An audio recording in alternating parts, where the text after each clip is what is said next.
Sanibonani balaleli be-SATV Scoop. Namuhla sibuka iziqephu zakamuva zama-show eniwathandayo. Lapho izimfihlo, uthando nezigameko ezingalindelekile ziyavela. Ngubani ozophumelela?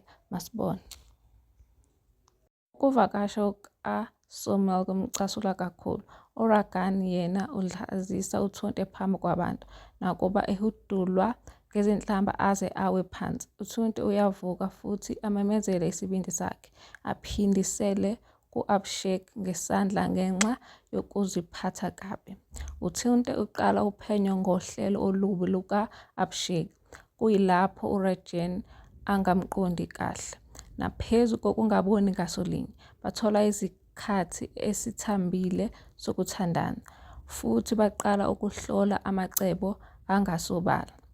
Uthuntu uhlelela usuku lokuzalwa luka-Ragan, kodwa izinto azihambi kahle. Uhlaselwa ngesikhathi ezama ukuvikela abanye futhi ugoqwa ngommese. URagan umnakekela aze alulame, futhi uthando lwabo lukhula kakhulu. Kodwa uPriyanka uqala ukukhathazeka ngomshado. Uthuntu uthola izimfihlo zomndeni. URagan umisa umshado wakhe noPriyanka ukuze aveze ukuthi useshadile noThuntu. UPriyanka uyaphuka inhliziyo, kodwa uRagan noThuntu baqeda amasiko omshado wabo. URagan usekela uThuntu eqinisa isikhundla sakhe njengonkosikazi kaRagan. UPriyanka uzama ukuphazamisa uThuntu, kodwa ugcina esiza ibhizinisi likaRagan.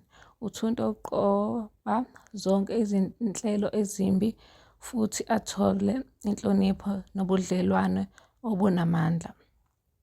Ungaphuthelwa uThuntu kwi-Star Khanya ngoMsombuluko kuya ngeSonto ngo-6 lapho isibindi nothando kuhlula konke. Ngiyabonga ngokubuka. Ungakhohlwa ukucindezela like, subscribe, comment bese ujoyina umndeni wethu ukuze uhlale uvuselelwa ngeziqephu zakamuva zama-TV shows owathandayo. Sibone kusasa ngeziqephu ezisha.